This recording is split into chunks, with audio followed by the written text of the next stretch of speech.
Emma Watson, in my opinion, the most woke, nonsensical, virtue signalling interview where she's trying to make herself look better than the left and the right because she can see both sides, but it just, to me, is cowardly. She's just about to find out what happens when you don't blindly agree with the left, and I'm going to share some tweets that were posted about her. Wouldn't surprise me if she gets some death threats thrown in there, and of course she couldn't help touching on Palestine, which we'll get to. Has to remain true. It is true. And this is where this like holding of these, I just don't know what else to do other than hold these two seemingly incompatible things together at the same time. How warped does your reality have to be to think that these two things are just so incompatible? I'm sorry, she wrote a load of books, brilliant author, also happens to live in reality and think that a bloke in a dress is a bloke. It's madness. Still be true. And I can love her, I can know she loved me, I can be grateful to her, I can know the things that she said are true, and that can be this whole other thing.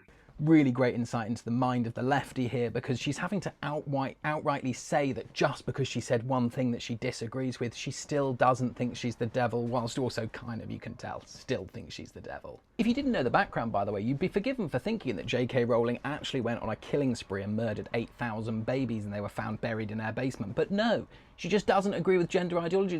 It's madness. Here she is, talking about Palestine, my favourite personal bit. She's almost sort of posing herself as being above the polarity of the situation whilst using the language that enforces the polarity of the situation. And same again, here she is looking all smug for saying that she is declaring October the 7th as a massacre and thinks it was awful. The fact that that even needs saying shows just how many people on the left think that October the 7th was resistance. People don't feel like they can talk about what's happening safely. This duality created where we don't seem able to care about the victims of terrorism and care about the genocide that's happening in Palestine at the same time. And here Emma Watson is going to find out how awful the left are, just how radicalised they are. Basically because she's come out and said that she wouldn't spit on J.K. Rowling.